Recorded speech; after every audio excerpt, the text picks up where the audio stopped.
তোমাদের আজকের আমার দ্বিতীয় ক্লাসে জানাই সুস্বাগতম। তোমরা গতকালকের ক্লাসে আমরা শিখেছিলাম আমি তোমাদের ইলেকট্রন বিন্যাসের উপর ভিত্তি করে মৌলসমূহের শ্রেণী বিভাগ। সেখানে আমি শিখেছিলাম তোমাদের এস ব্লক মৌল, পি ব্লক মৌল, ডি ব্লক মৌল এবং এফ ব্লক মৌল।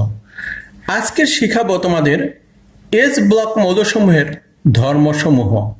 আসলে এস ব্লক মৌলের দুটি গ্রুপ বিদ্যমান, একটি গ্রুপ 1 আর একটি গ্রুপ 2। তাহলে আজকের তোমাদের গ্রুপ 1 এর মৌলসমূহের ধর্ম নিয়ে আমরা আলোচনা করব। গ্রুপ 1 এর মৌলসমূহের কেন এরা গ্রুপ 1 এর মৌল। প্রত্যেকের ইলেকট্রন বিন্যাস থেকে লক্ষ্য করো যে সর্বশেষ শক্তিস্তর ইলেকট্রনটি এস অরবিটালে প্রবেশ করার কারণে এটা এস ব্লক মৌল ছিল। সর্বশেষ শক্তিস্তরে একটা ইলেকট্রন থাকার কারণে এরা গ্রুপ 1 এর মৌল। দেখো প্রতিটা পরমাণুরই সর্বশেষ শক্তিস্তরে একটা ইলেকট্রন বিদ্যমান, এই কারণে এরা গ্রুপ 1 এর মৌল। তোমাদের আগেই বুঝিয়েছিলাম সর্বশেষ শক্তিস্তর ইলেকট্রনটি যে স্তরে যায় তা যে স্তরে থাকে তা হচ্ছে পর্যায় সংখ্যা। যেহেতু লিথিয়াম দ্বিতীয় পর্যায়ে, সোডিয়াম তৃতীয় পর্যায়ে, পটাশিয়াম চতুর্থ পর্যায়ে, রুবিডিয়াম পঞ্চম পর্যায়ে, সিজিয়াম ষষ্ঠ পর্যায়ে, ফ্রান্সিয়াম সপ্তম পর্যায়ে। কারণ সর্বশেষ শক্তিস্তর ইলেকট্রনটি সপ্তম পর্যায়ে অবস্থিত ফ্রান্সিয়ামের, এই কারণে এরা পর্যায় 7 এর মৌল। এইরকম আমরা গ্রুপ এবং পর্যায় নির্ণয় করে লক্ষ্য করি যে প্রতিটা সর্বশেষ শক্তিস্তরে একটা ইলেকট্রন থাকায় এরা গ্রুপ 1 এর মৌল। তাহলে গ্রুপ 1 এর মৌলের প্রথম বৈশিষ্ট্য হলো এরা ক্ষার ধর্মী এবং এদেরকে ক্ষার ধাতু বলা হয়। কেন এদেরকে ক্ষারীয় ধাতু বলা হয়? যেমন lithium, sodium, potassium, rubidium, caesium, যদিও ফ্রান্সিয়াম হলো তেজস্ক্রিয় মৌল, ফ্রান্সিয়াম তেজস্ক্রিয় মৌল এবং হাইড্রোজেন হলো অধাতু। অধাতু হওয়া সত্ত্বেও এই গ্রুপে রাখা হলো কারণ এখানে এর ধর্ম গ্রুপ 1 এর মৌলের ধর্মের ন্যায় এবং একে গ্রুপ 17তেও রাখা যেত, কিন্তু তোমরা 19 দেখছো যে অবশ্যই এখানে মতান্তর আছে। যাই হোক, আমরা আলোচনা করব লিথিয়াম, সোডিয়াম, পটাশিয়াম, রুবিডিয়াম এবং সিজিয়ামকে নিয়ে। এরা ক্ষার ধাতু কেন?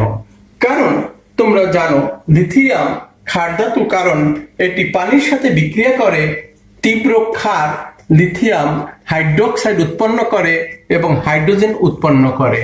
তেমনি সোডিয়ামকে ক্ষার ধাতু বলা হয় কারণ এটি পানির সাথে বিক্রিয়া করে সোডিয়াম হাইড্রোক্সাইড তীব্র ক্ষার প্লাস হাইড্রোজেন উৎপন্ন করে। তেমনি পটাশিয়ামকে ক্ষার ধাতু বলা হয় কারণ পটাশিয়াম ও পানির সাথে বিক্রিয়া করে তীব্র ক্ষার পটাশিয়াম হাইড্রোক্সাইড প্লাস হাইড্রোজেন উৎপন্ন করে, তাই এদেরকে ক্ষারীয় ধাতু বলা হয়। এখন আসো সোডিয়ামের ক্ষারীয় ধাতু বলা হয়, এটা আমরা শিখলাম। এখন প্রতিটা sodium, lithium, potassium, rubidium, caesium লেখা যায় প্রত্যেকটি মৌলেরই সর্বশেষ শক্তিস্তরে একটা করে ইলেকট্রন আছে। তাহলে একটা করে ইলেকট্রন থাকলে এ সহজেই একটা ইলেকট্রন ত্যাগ করে, লক্ষ্য করো লিথিয়াম প্লাস আয়নে পরিণত হয়ে হিলিয়ামের গঠন অর্জন করলো, কারণ এর পার্শ্ববর্তী নিষ্ক্রিয় গ্যাস হিলিয়াম। এর পার্শ্ববর্তী নিষ্ক্রিয় গ্যাস হলো হিলিয়াম। এরপর তুমি লক্ষ্য করো সোডিয়ামের সর্বশেষ শক্তিস্তর একটা ইলেকট্রন আছে। এই একটা ইলেকট্রন ত্যাগ করে সে সহজেই Na+ গঠিত হয় এবং এটা নিয়নের গঠন অর্জন করে। নিয়ন হলো নিষ্ক্রিয় গ্যাস। তেমনি পটাশিয়াম একটি ইলেকট্রন ত্যাগ করে পটাশিয়ামের পার্শ্ববর্তী নিষ্ক্রিয় গ্যাস আর্গনের গঠন অর্জন করে। এখন তোমরা প্রত্যেকে লক্ষ্য করছো যে একটা ইলেকট্রন ত্যাগ করে পার্শ্ববর্তী নিষ্ক্রিয় গ্যাস গঠন অর্জন করায় এদের আসলে সর্বশেষ শক্তিস্তর যেহেতু একটা ইলেকট্রন আছে তাই যোজনী 1 এবং একটা ইলেকট্রন ত্যাগ করে বিদায় এর জারণ মান হয় +1। প্রত্যেকটি ক্ষারীয় ধাতুর জারণ মান +1। এখন প্রশ্ন হলো +1 হয় কিন্তু এর কি +2 হতে পারে? তোমরা আসলে এর জারণ মান স্থির এবং নির্দিষ্ট, এর +1ই হয়, 2 হতে পারে না। এর কারণ তোমাদের আমি শিখাচ্ছি, লক্ষ্য করো।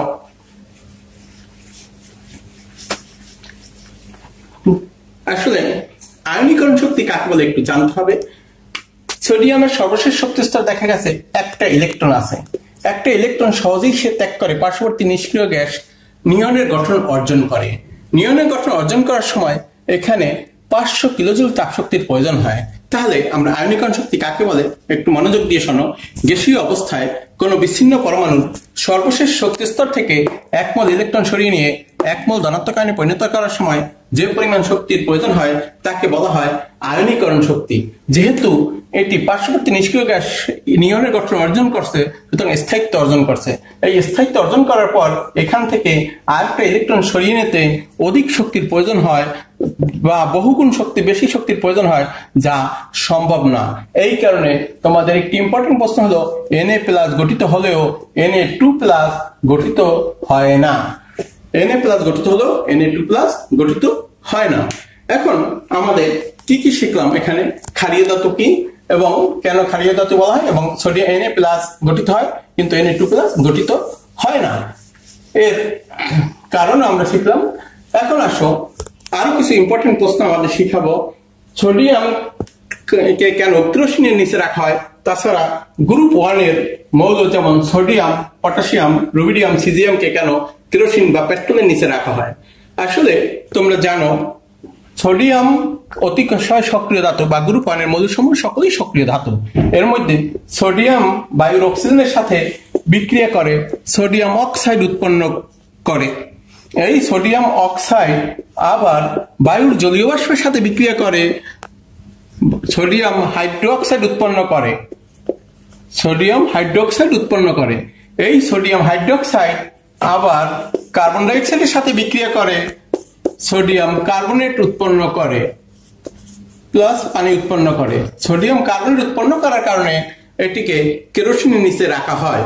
তাছাড়া ক্ষারীয় ধাতুর ক্ষেত্রে তোমরা বলছি যে সোডিয়াম পানির সাথে বিক্রিয়া করে পানির নিচে রাখা হয় না, কারণ সোডিয়াম পানির সাথে বিক্রিয়া করে সোডিয়াম হাইড্রোক্সাইড তীব্র ক্ষার প্লাস হাইড্রোজেন উৎপন্ন করে, এবং এটা তাপোৎপাদী বিক্রিয়া হওয়ার কারণে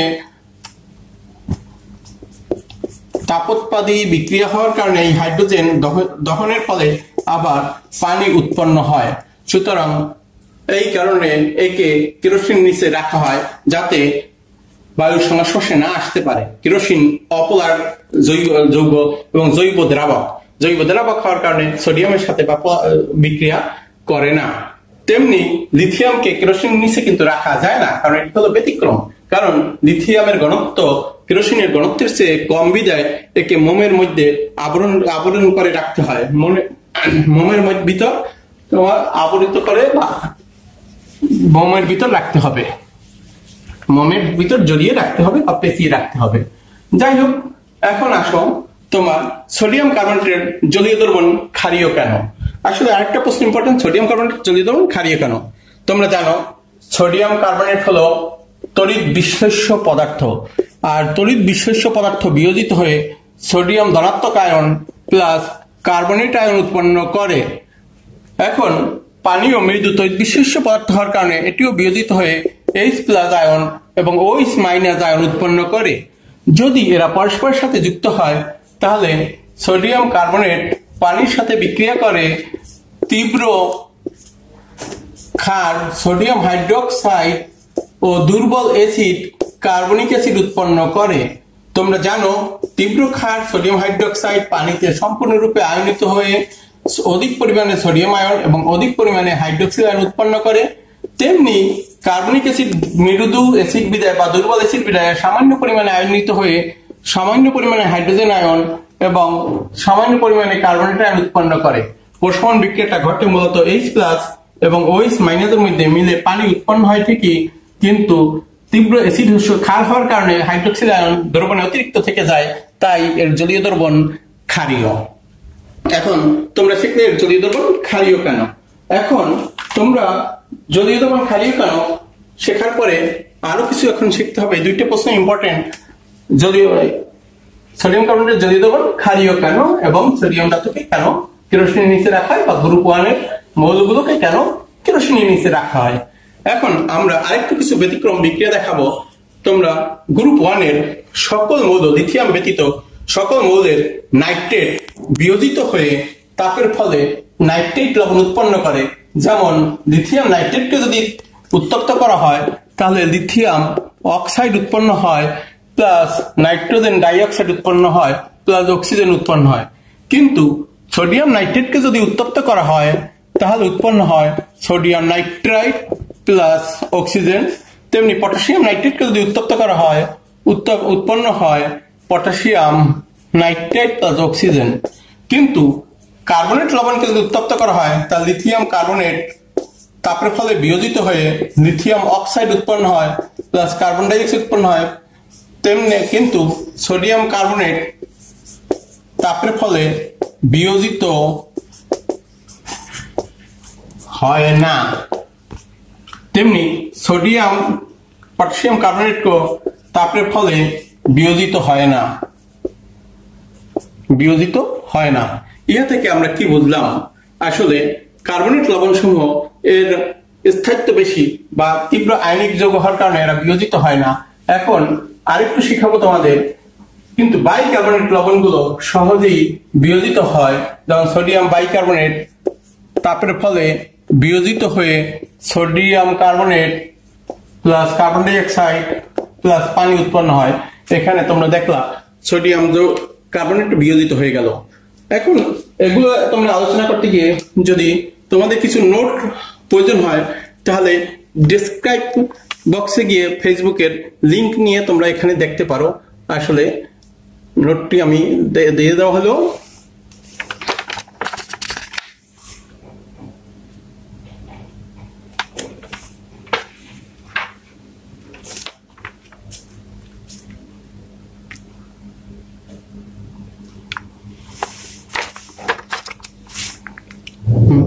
আরো অধিক জানার জন্য তোমাদের শিক্ষা পরীক্ষায় প্রতিটা মৌলের বর্ণ তোমাদের মুখস্থ রাখতে হবে। যেমন লিথিয়াম উজ্জ্বল লাল বর্ণ, সোডিয়াম সোনালী হলুদ বর্ণ, পটাশিয়াম বেগুনি বর্ণ, রুবিডিয়াম লালচে বেগুনি বর্ণ, সিজিয়াম নীল বর্ণ। তাছাড়া তোমার প্রতিটা মৌলের গলনাঙ্ক স্ফুটনাঙ্ক এমসিকিউর জন্য মুখস্থ রাখতে হবে। এগুলো তোমরা এই লিঙ্ক থেকে দেখে নিও। তোমরা দ্বিতীয় ক্লাস করলাম আজকের তৃতীয় ক্লাস করার জন্য তোমাদের আহ্বান জানাচ্ছি। আর আজকে তোমাদের ক্লাস করার জন্য তোমাকে ধন্যবাদ জানাচ্ছি তোমাদের।